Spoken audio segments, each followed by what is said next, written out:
And we also got E. Kurtz on board 1 against Spinal Tap. Ooh. This is a marquee matchup. E. Kurtz is a front runner for the Diamond membership free month. And we got Spinal Tap with the black pieces. He might go for the D4 variation. He might go for C6. Knight F6 coming in strong. We got Bishop F5. We might see Bishop go to G4 with Knight D7. Bishop G2. E. Kurtz is going for his usual setup. We might see Bishop E6, takes C5, Bishop takes C5, Knight back to F3 with Knight C3 coming. This is some usual setup stuff coming on by these guys. I don't know if these guys have played this game before, but this is very interesting stuff here. We might see E6. Will we see D3 and E4? Yep. D3, Bishop E7, E4. Some typical stuff. Knight D7. Will we see the move E4 and Bishop E3 with D4 to come from E. Kurtz, a young boy from Delaware with a lot to prove and a Diamond membership on the line. What will the boy do for his diamonds? Rook to C1. Will we see castle? Yep. E4 anytime soon, or is he going to go for an A3, B4 plan? Wonder if he's going to look for some exchanges here. He's got a lot of respect for Spinal Tap chess. Spinal Tap here with the black pieces, really going strong. Really liking the energy from E. Kurtz so far. Keep up the pace, though. You don't want to give these guys any break. These high-rated guys like to push you around. This is definitely the marquee matchup of the event. E. Kurtz here from the United States of America. This is an all-American matchup, and definitely the one you guys want to keep an eye on. We might see the move B5. Whoa, aggressive stuff here from Spinal Tap. A5, go for it, buddy. The world is your oyster. Will we see Rook F to C8 and A5, something like that? I like this. I like Knight to D5. I like A5, pushing with B4. H3, that's what we call a submissive move. I'm going to start calling him Eric the Submissive, as he's kind of rolling over here for Spinal Tap. This is a lot of energy coming from Black. I really like the move Queen B7 here, along with A5 and B4. Black certainly has a lot of things in his arsenal he can put together here. Rook F to C8 with Queen B7. I also like the move H6. Maybe the idea of Knight D5 in the future, but Queen B7 looks very paralyzing on the position. Will we see the move E4 from Eric Kurtz? I've been waiting for that move for a while. Knight to D5 is just not happening by Black. E4, Bishop moving to E3. D4 is surprising by White. Didn't think that would happen. Will we get the move C4 on the board? I think Black definitely going to go for that. Yep, we got a grip on the E4 square here. Light square is dominated by Black. Queen to B7 coming. Rook F to C8, and we got the move B4 coming. A lot of energy by Black here. Will we see the move B4 with Knight to E4, Knight takes, Bishop takes E4, and a pin on the Knight on F3 would be great. We got to see move Queen B7. Queen B7, yes. And will we see E4 here? Interesting move. E4, Knight takes E4, Knight takes E4, Bishop E4, Rook E4, Queen E4, and then Knight E5 at the end. That could be a very riveting calculation, but no, Knight to H4, Eric Kurtz going into submissive mode, and we will see the move B4, yep. Takes, Knight A4, Rook FC8, something like that. I imagine the move Rook FC8 will be very strong right here. Queen B5 coming in strong.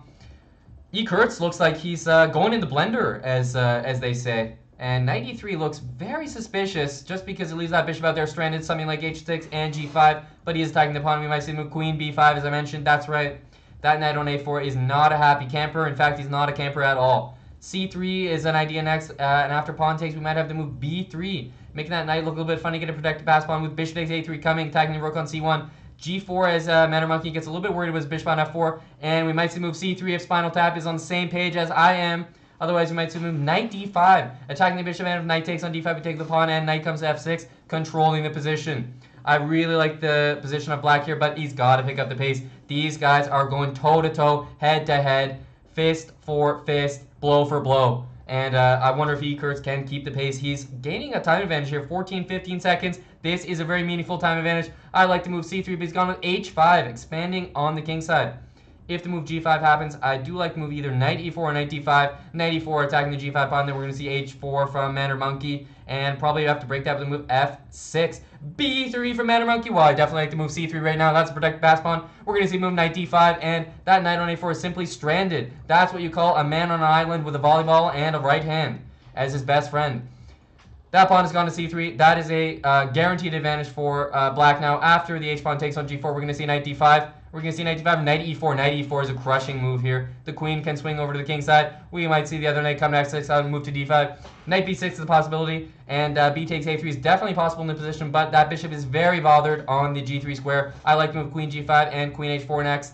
And D5, well, I'm going to take that bishop on G3 without even thinking. Yep, F takes G3, we might see the move Knight C5 or Bishop G5. Bishop G5 looks crushing here. Guys, Bishop G5 is close to lights out. Knight C5 also looks incredibly crushing. Knight F6, not a move that was on my radar. Probably going to take on E6 here. Oh, we might see Rook D8. Rook D8 is very strong, but Bishop F8 has been played.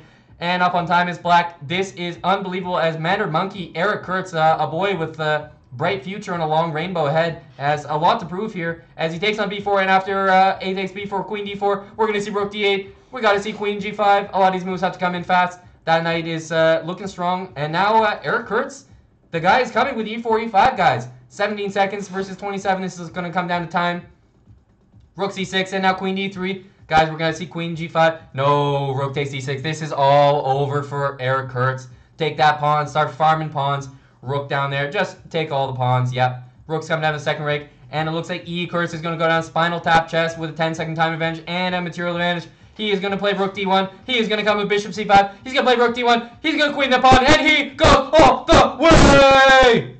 A victory for spinal tap chess. The boy with a lot to prove in Mandarin Monkey goes down the front runner for the Diamond Membership Prize, and he just couldn't handle the pressure of board one. It was a live board, and all his fans were watching from Delaware, and with those 5 people watching, he couldn't materialize. That was a tough one, boys.